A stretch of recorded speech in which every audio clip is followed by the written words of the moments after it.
Hello, everybody. Thanks for joining us for today's My Journey class chat. I'm Brian. I'm part of the product team here at code.org, and I'm super excited to welcome Kevin Shriver today, who's going to tell us all about his journey from teaching himself how to build websites, to becoming a graphic designer, and to his current role of running an entire team that helps to make online healthcare experiences at Greenway Health better. For all the teachers here, we've enabled live closed captioning for all of our class chats going forward, so please take advantage of that. And also, to the teachers, please let us know where you're tuning in from and put your students' questions for Kevin in the Q&A. We will try our best to get to some of those during the chat today. So to kick us off, we're going to start with a fun icebreaker.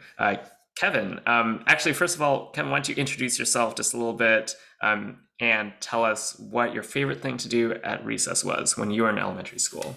Okay, hi, I'm Kevin Shriver, 32, married, got a kid, and yeah, I've been in this general field of software design and development for about a decade now. And we can get into that a little bit further later, but my favorite thing to do at recess was Foursquare.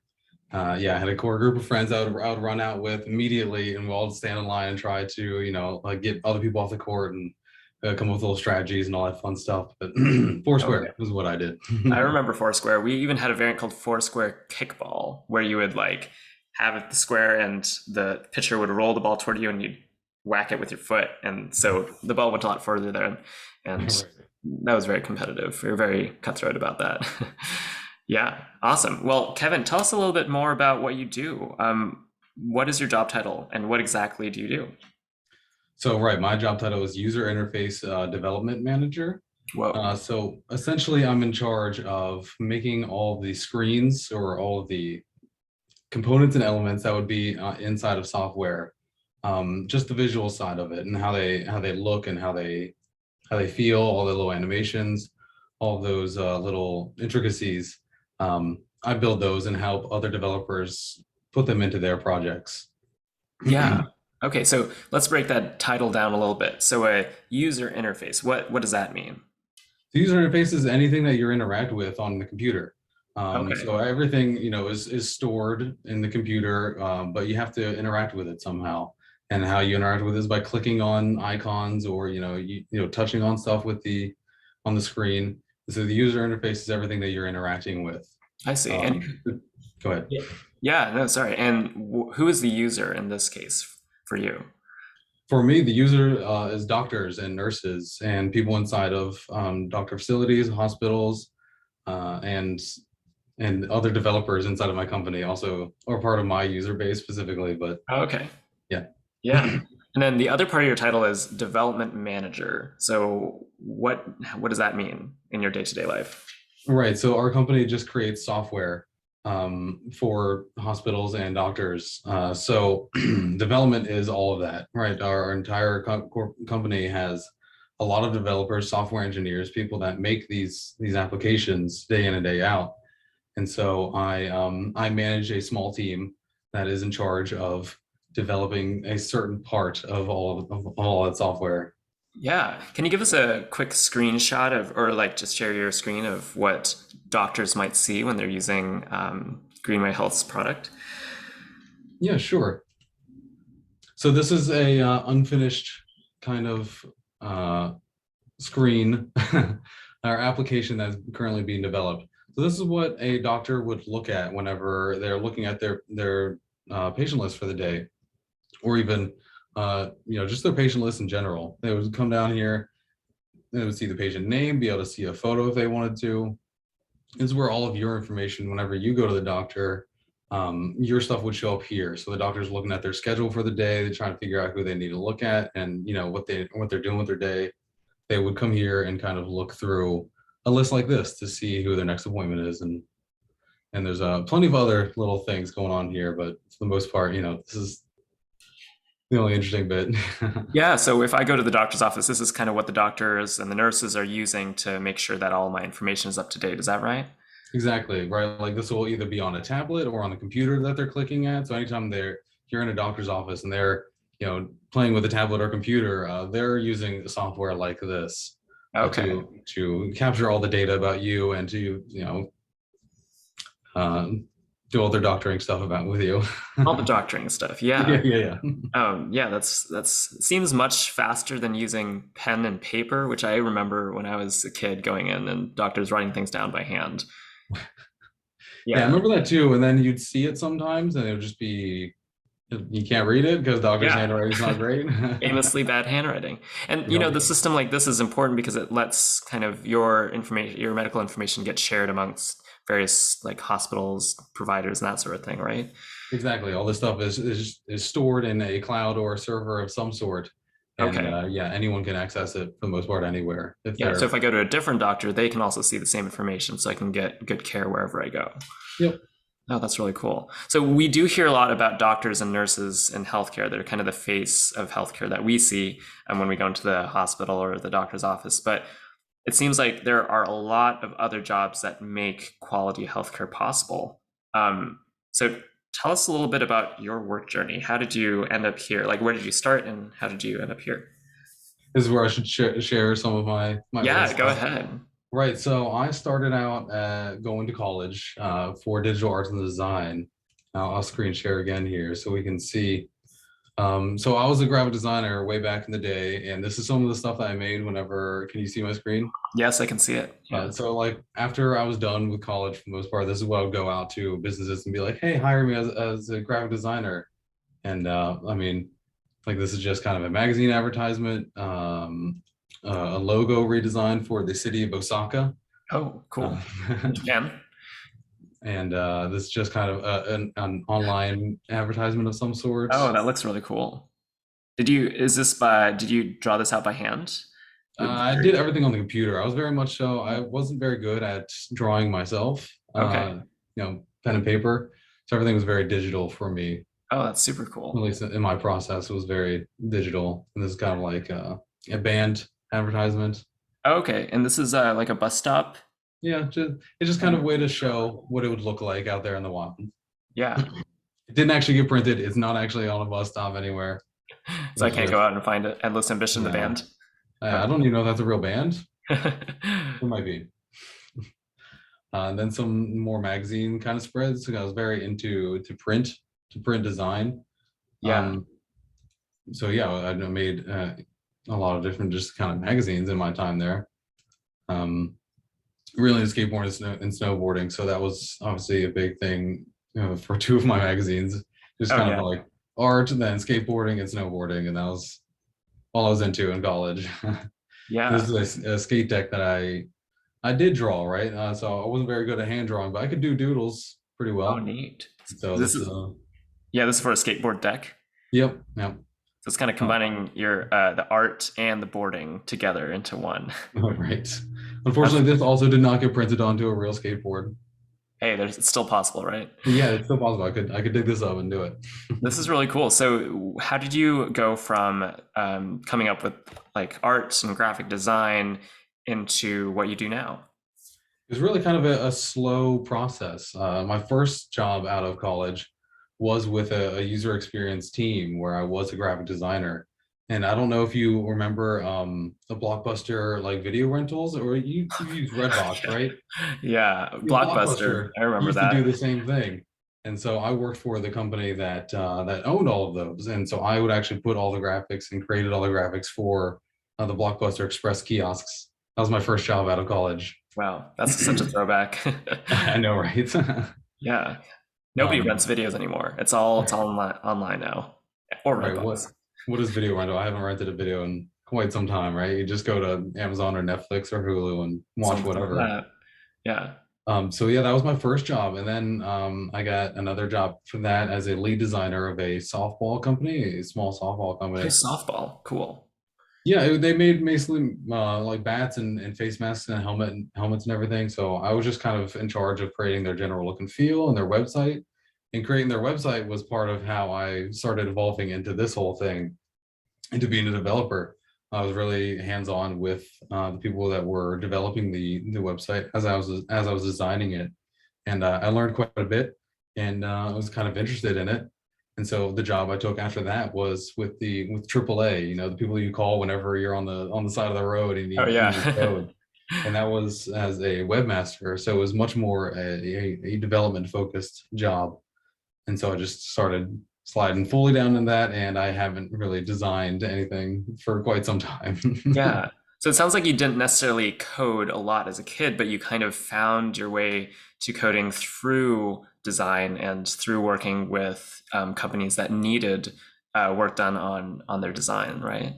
Yeah, when I was a kid, coding wasn't a very big thing. It was early 90s when I was growing up. I was born in the 80s, so coding wasn't exactly accessible, or I didn't even have a computer or access to the internet until I was a little bit older.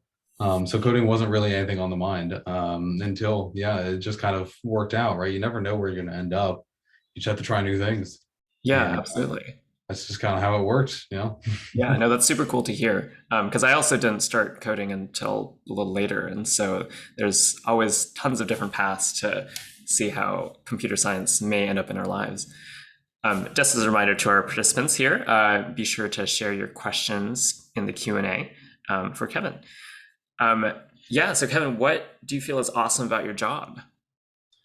What's really great about my job is working with the healthcare industry and allowing people to get access to healthcare a little bit easier and to allow doctors to do what they need to do to help the community and to help just everyone that goes to the doctor.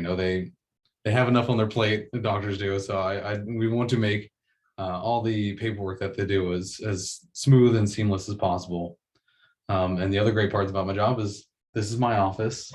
I Oh, just I stumble out of bed and come over here in the mornings, and this is where I remain for the day. Is just kind of in my office here, so I get to spend a lot of time with my wife and my daughter, and I really can't ask for too much more than that. I don't have to drive, and I get to just stay in here. yeah. So this is you're working from home right now, is that right? Yes. Yep. Yeah, show us your office. I want to see. Oh, geez. So yeah, it's messy in here. So we got the office, got stuff on the wall, Cool art in the walls. Very nice. uh, closets, more stuff on the walls. Oh, lots of art. Yeah. Lots of stuff on the walls, and the floor is covered with laundry because I'm not great at doing laundry. I think that's the reality for a lot of us. Laundry on the floor. Yeah, you have organized piles. Yeah. When you don't have a parent there to like tell you to pick up your laundry, it just stays on the floor. It's convenient. It's convenient until you're digging through a pile, and then you're like, "Oh, this is why you fold clothes. This is why you fold them and put them away, so you know where they're at whenever you need them." Yeah, yeah. I'm also seeing, I think I see some like board games there on the back shelf. Is that right? Yeah, I've got a collection of kid board games, and then board games for adult friends and stuff like Scrabble and Clue and Oh, Super Clue, Sushi. classic. Yeah, Nice. yeah. And the kid board games are for playing with your daughter, is that right? Yeah, she's not old enough yet. We just have those until she's only 8 months old right now, so Oh, she wouldn't know what yeah. to do with any of Yeah. that. Yeah, different type of game that she's into right now. Yeah. Yeah. What do you do? What do you like to do outside of work? Outside of work, I like to just kind of go on walks and hikes and stuff. Right, I live in Florida, so there's a decent amount of just hiking trails around here and seeing the swampy wildlife, the alligators and Oh stuff that yeah, we watch run out for into. those, right? Yeah, you gotta watch out. Just if you see one, you just kind of just backtrack, go the other way. Don't don't get near those. But yeah, just try to spend as much time outside as I can since I spend all my time in this office. Yeah. And So I think you mentioned you also like to play games, right? Video yeah, games or something? yeah, I do. Yeah, right next to my work setup here, I've got two monitors, and then over here I've got my home PC that I built myself. Oh wow. Yeah. I would show off, all the cool LEDs inside of it and all the fans and stuff, but I can't get Oh yeah. my camera down there. Is it ever a distraction to have your gaming setup right next to your work setup? It can be. It can be. That's why that stays off for most of the day until designated times. Yeah, But yeah, that's great. it can be. Especially when you first started. Whenever you first start working from home, and you're like, oh man, I could just play video games all day, but no, like you can't. You gotta do your work. You got to actually help doctors and nurses get their Exactly. jobs Yeah. done. Yeah. So along the way, along your CS journey, like were there people who helped you? Like who was that and how?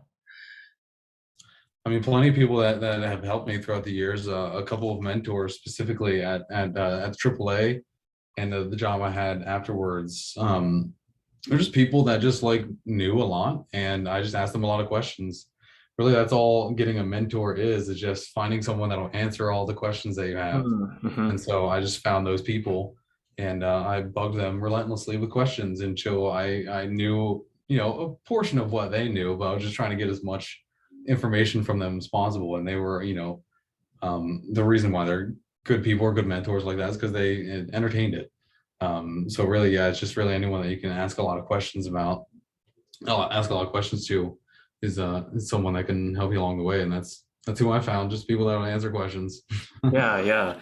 And kind of in the same vein, what advice would you give to students out there listening who might be just starting to learn about computer science? It's difficult, but you can do it, like it's for sure anyone can learn it. There's a million different ways you can contribute to computer science and to software development, or any of the number of things that can be done on a computer. There's any personality, any way like you learn, you can learn different ways and methods, and you can just do it. So you just gotta try, right? Where persistence is really the only thing you need in this world. So if you run into a roadblock, you gotta either work through it or go around it and try a different avenue. But really just give it a shot. If you're interested at all, then just you just gotta do it. Yeah, you mentioned asking lots of questions. Do you recommend that for students learning computer science as well? I mean, I recommend it for everyone, but yeah, with computer science, right? Like even the job I had before this, my boss he's been doing this for like 20 years. His dad was also an engineer, and he knew everything, but he was constantly reading things, constantly learning. So that's why he knew everything, because he was always trying to seek new information, trying to learn something new, or if he saw something he didn't understand, he'd immediately dive into the documentation and try to find some answer as to why he didn't understand it and to figure it out. So yeah, it's just yeah, yeah, ask Yeah, lots of questions and seek answers to your questions, really, either by asking people or reading about it, or just learning in general. yeah, yeah. And, what would you say to, a student who may not necessarily see themselves doing computer science? Maybe they're like into design and graphics like you were when you were younger, and maybe they just don't know how they could use computer science in their life. What would you say to them? I mean, computer science, yeah, is very all-encompassing, right? My degree is in digital arts and design. So even people that develop software all day need to have someone that makes stuff look good. So there's huge teams. These companies I've worked at, teams of like 80, 90 people who don't code. They do design, and they make things look good, and they do all sorts of stuff, technical writing. People that write things all day also are needed in software teams. So it's anything really. And software is so all encompassing these days. Yeah, It's so so it broad. You can really do any job inside of it. seems like a huge team effort. Yes. Yeah. Well, thank you so much, Kevin, and thank you all to the teachers and students who attended today. Um, this is our last My Journey class chat for the spring, and so we want to thank all of the teachers out there who have tuned in and brought these experiences to their classrooms and to their students. You can find recordings of all of our past chats from the fall and the spring at code.org/csjourneys. So please check those out. And then one last thing, teachers, please check your email for a survey. We really appreciate your feedback. Thank you so much, Kevin, for joining us today. Really awesome to hear about how you got into computer science and where you started and what you're doing today to help contribute to your community. Yeah, thank you, Brian. Thanks for having me. Thanks so much. Thanks, Have a everybody. great Have a great one. Bye-bye. bye.